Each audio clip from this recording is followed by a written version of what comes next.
హైదరాబాద్ పాత బస్తీలో లేదా హైదరాబాద్ పార్లమెంటు స్థానంలో హిందువులు ఉంటారు, ముస్లింలు ఉంటారు. ముస్లింలు 40% మంది ఉంటారు. పోలరైజ్డ్ అవుతారు, సాలిడ్గా ఓటు ఓవైసీకి వేస్తారు. 60% మంది హిందువులు కులాల వారికి విడిపోతారు, పార్టీల వారికి విడిపోతారు. చివరికి అది విజయం అవతలదవుతుంది. 60 కనుక హిందువులు కలిసి జట్టు కడితే 40 ఉన్నటువంటి వాళ్ళకంటే 60 ఉన్నోళ్ళు గెలుస్తారు కదా. కానీ అక్కడ సెక్యులరిజం చెప్తారు. ముస్లింల్లో సెక్యులరిజం అక్కర్లేదు, హిందువుల్లో సెక్యులరిజం అన్నటువంటి పాయింట్ నడుస్తుంది.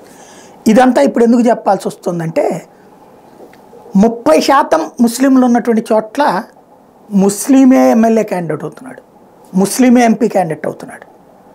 అదే 70% నుంచి 80% హిందువులు ఉన్నటువంటి చోట్ల మనలో మనం తన్నుకుంటాం అన్నటువంటిది ఒక ధైర్యం. ఫరూక్ అబ్దుల్లా ఇప్పుడు తాజాగా నరేంద్ర మోడీ సర్కార్ ఏం చేసింది, ఆర్టికల్ 370-35 రద్దు చేసింది, నియోజకవర్గాల పునర్విభజన చేసింది.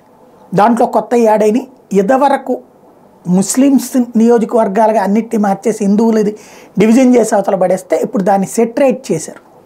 దాంతో ఇప్పుడు హిందువుల ఓట్లు కూడా కావాల్సి వచ్చింది.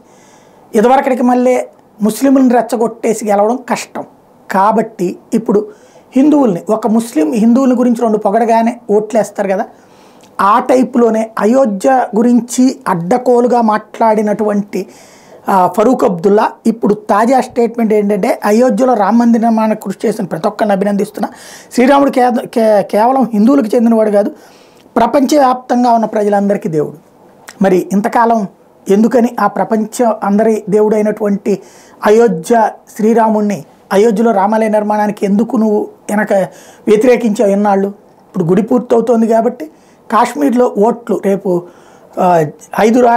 దేశవ్యాప్త ఎన్నికలతో పాటు కాశ్మీర్లో ఎన్నికలు కూడా జరుగుతాయి కాబట్టి అక్కడున్న హిందువులు మెప్పించడం కోసం ప్రారంభించాడనమాట.